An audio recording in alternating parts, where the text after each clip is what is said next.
Good evening बच्चों। आज हम लोग एलसीएम में कुछ इंपॉर्टेंट क्वेश्चन सीखेंगे। जैसा कि क्वेश्चन नंबर 1 दिया है, 3 bells rings in duration of 3, 6, 9 and 12 second. देखिए ये क्वेश्चन है, इसमें कई सारे चीजें पूछी जा सकती हैं। पहला कि find in how much time they will ring together, कहता है कितने समय बाद वो एक साथ बचेंगी। जबकि 3 बेल है, 4 बेल है, यहाँ पर 3 यहाँ गलत लिखा है, 4 बेल कर लीजिए, 4 बेल। तो यहां पर कह रहा है कि वो 4 बेल हैं जो कि 3, 6, 9 और 12 सेकंड में बजती। एक 3 सेकंड बजती है, दूसरी 6 सेकंड बजती है, तीसरी 9 सेकंड बजती है और चौथी 12 सेकंड बजती है। क्लियर हो गई बात? तो उन बेल्स को जब वो बजती हैं तो कह रहा है कि एक साथ वो कब, मतलब कब वो बजेंगी, एक साथ कब बजेंगी। तो सबसे पहले इसके लिए हम लोग क्या करना पड़ेगा, एलसीएम फाइंड करना पड़ेगा। 3, 6, 9 और 12 का एलसीएम बहुत ही आसानी से निकल जाएगा।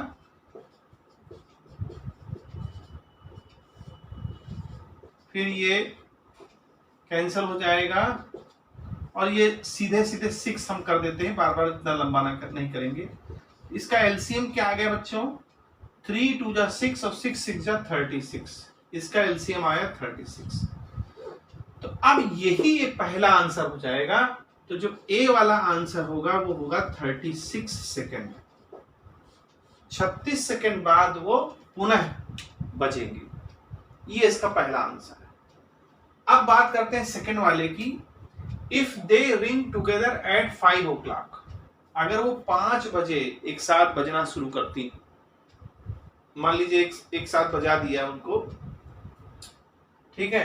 क्वेश्चन में कह रहा है, अकॉर्डिंग टू क्वेश्चन चलेंगे, if they ring together at 5 o'clock, find when they ring together again, वो दोबारा कब बजेंगी एक साथ।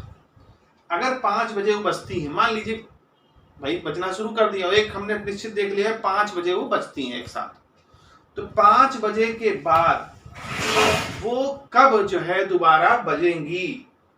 If they ring together at 5 o'clock, find when they will ring together again.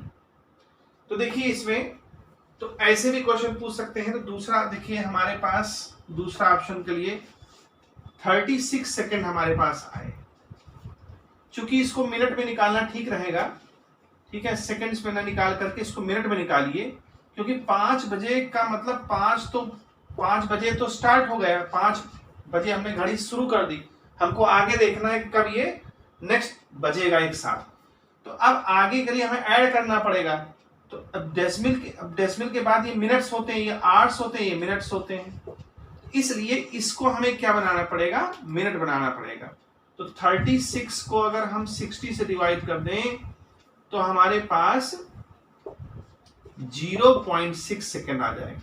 इसका मतलब इसको 0.6 में ऐड करना पड़ेगा। कितना आ जाएगा, 5.06।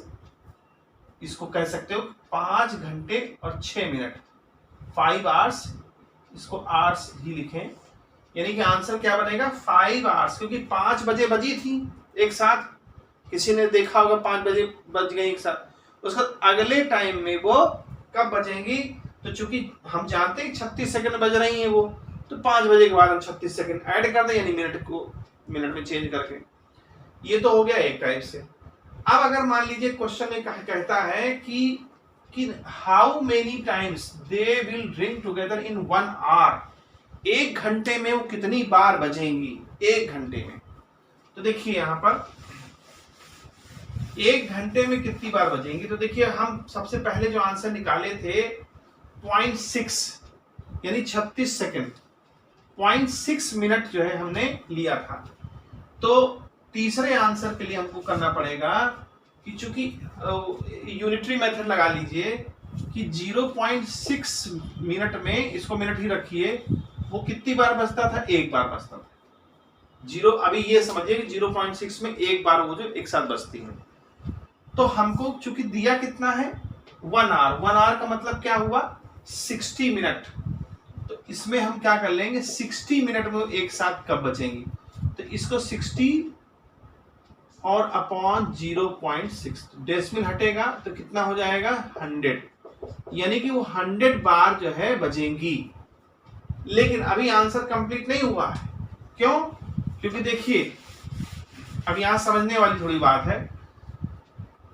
मान लीजिए एक साथ वो बज रही हैं, हमने टाइम देखा कि भाई एक पर्टिकुलर टाइम देख लिया कि इतने बजे वो एक साथ बजी।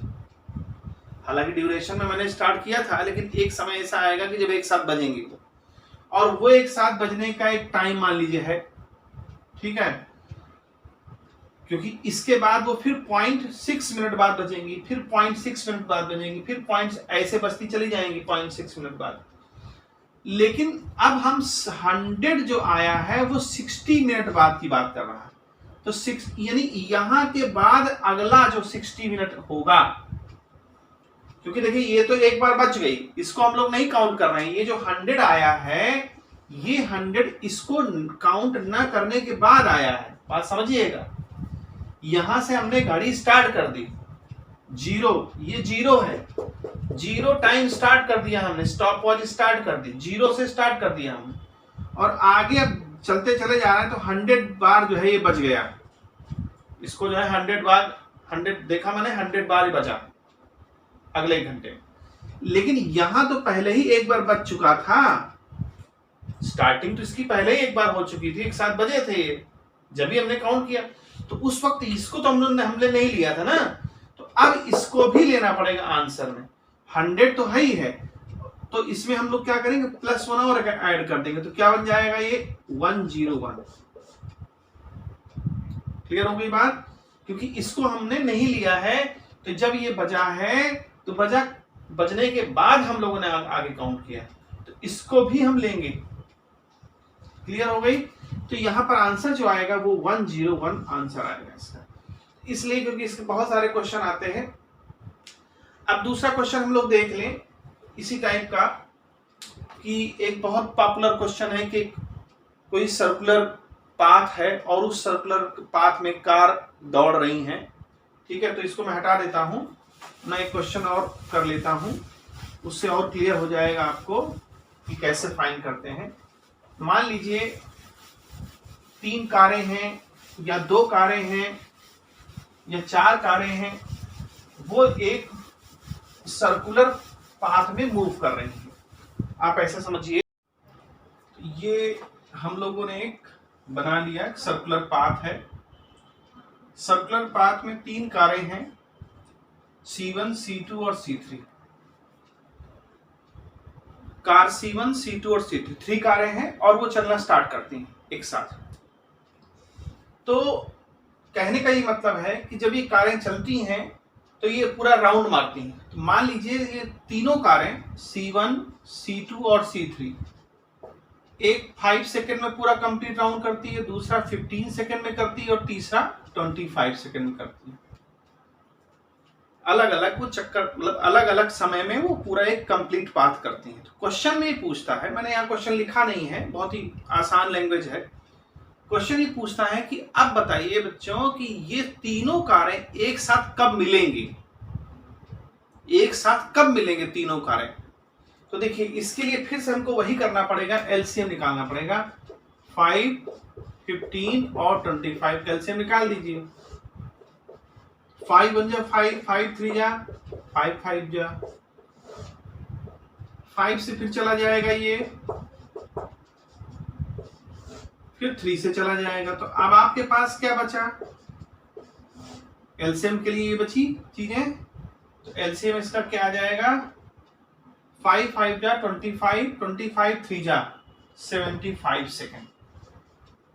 यानी कि वो तीनों जो है वो फिर से अपने उसी पॉइंट पर, यानी कि जहां पर वो मतलब जब वो मिलेंगी तीनों एक साथ, तो 75 से नहीं 75 सेकेंड बाद वो फिर से मिलेंगे, ये समझिए। ठीक है, तो तीनों कारों ने चलना शुरू किया, अलग अलग समय पे वो पहुंच रही हैं, पूरा एक राउंड मार रही हैं। ये 5 सेकंड में, दूसरी वाली 15 सेकंड में, तीसरी वाली 25 सेकंड में। तो कहता है तीनों एक साथ कब फिर मिलेंगी, तो उसके लिए आपने एलसीएम निकाला और 75 सेकंड में मिलेंगी। तो ये भी उसी तरह क्वेश्चन था, तो मुझे लगा कि बताना जरूरी है। ठीक है, इसी टाइप के क्वेश्चन आते हैं एग्जामिनेशन में बच्चों, और नेक्स्ट वीडियो में हम और क्वेश्चन लेके आएंगे। ओके, गुड बाय बच्चों।